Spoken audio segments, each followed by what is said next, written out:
So 2 weeks ago, the Nairobi County government issued a directive that saw all the hawkers driven from Nairobi's main streets down to the back streets. Also, the county government raided the streets at night, which saw them get down all these signages. As you can see above me, so many signages have been brought down across all the streets in Nairobi. A lot of people are saying this is a bold move and a good move, but some of the shop owners are saying this is not a good move because it's hurting their business and driving away their customers. So Citizen Digital came to the streets to get a feel of what this feels to all the people, all the affected people, and also speak to everyone in the industry, everyone who is a stakeholder, from the shop owners to the building owners to the business owners, the hawkers, and the regular people using the streets of Nairobi every single day. What do they feel about this? And also speak to the county government of Nairobi to get to understand from them, is this just a short-term thing, or are they planning to do this and take it all the way to 2027 and beyond? This is Citizen Digital. My name is Kabuga. This exercise followed the county's ongoing efforts to maintain a cleaner city, with over 3,500 Green Army workers actively involved in street cleaning across Nairobi. Patrick Analo, the Chief Officer, Urban Planning and Development, reiterated the county's efforts to restore the beauty of Nairobi and bring back order to one of Africa's leading metropolis. Nairobi is a very important international city because of the various institutions that we host here. Like we have the United Nations Environmental Program, we have the UN Habitat, we have the Red Crescent, and many other international agencies that are based here in the city of Nairobi. But equally important, the city of Nairobi is a key gateway to the East and Central Africa as a hub in terms of transport, in terms of economy, in terms of capacity. And so the revitalization and urban renewal program of the city of Nairobi is starting with the Central Business District. Analo also defended the county's move to remove signages hanging from the ceilings of major streets, stressing that they were not only an obstruction, but had also been illegally erected. Most of the signage that we removed were overhanging balconies, they were overhanging pedestrian walkways, and that is against the law. Now, as to whether they were informed or not, the law is very clear, my brother. Ignorance of the law can never be an excuse. When you look at the application forms, all those requirements in terms of citing, because the issue here is citing, all the requirements in terms of citing is very clear, that you must not obstruct, you must not encroach on road reserves, you must make sure that the signage does not block entrances of other people's businesses, or you must make sure that also the signage is of the size that is approved upon which you have paid.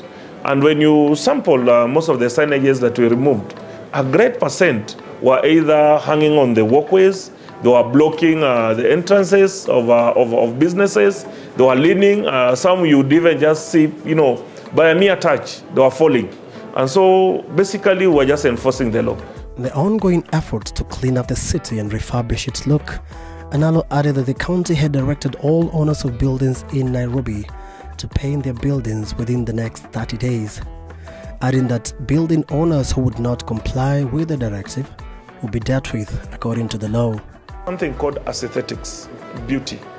Even if you do not have hawkers, once you've cleared the hawkers, we've removed the signages that are hanging on the corridors. But we must also have buildings that are neat, that are looking clean, and it is in the law. The Urban Areas and Cities Act has vested the mandate of ensuring cities that are under county governments are properly managed. The Public Health Act also requires that periodically owners of buildings paint those buildings. We have the Physical and Land Use Planning Act, which requires broken windows, worn out tiles, worn out walls, worn out roofs. Balconies that are not properly fixed are repaired. The new move has been welcomed by a majority of city dwellers who have lauded the move to transfer hawkers to the back streets and remove signages from the CBD. At least naona kuna breathing space. Uchumi ndio imekuwa shida, inasukuma watu wanafanya hawking, lakini pia imekuwa too much. Because hata kuona mtu specific person mahali kama kutafutana na kuanga shida, because kila mahali watu wamejaa. I think the streets are clear and safer. because personally, I'm a victim of these hawkers stealing from me because they pretend buy something from us and then they stole my bag. I think there's more space because at that time we were competing with the buses to walk on the sides, but now we can just walk on the sides. There's not much trouble. Right now I'm on a 50-50 balance because as a Gen Z, the availability of the hawkers here was very good for us. You know, their prices are very friendly. So it used to be, it's just pick and go. You can find anything you want, unaipata tu. It's just pick and go. It's chaotic, but it's conducive because sahi ukiniambia nenda River Road, umenikata sasa.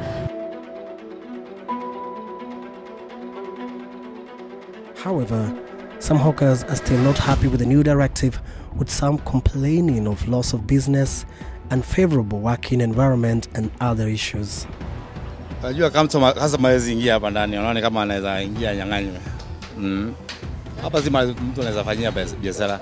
Labda mali kama hapa nje hivi. Chuomu ilikuwa imejaa makojo na takataka. Mimi mwenyewe unaona hapa, hata ukiuliza hawa, mimi ndio nimengalisha hii chuomu hapo.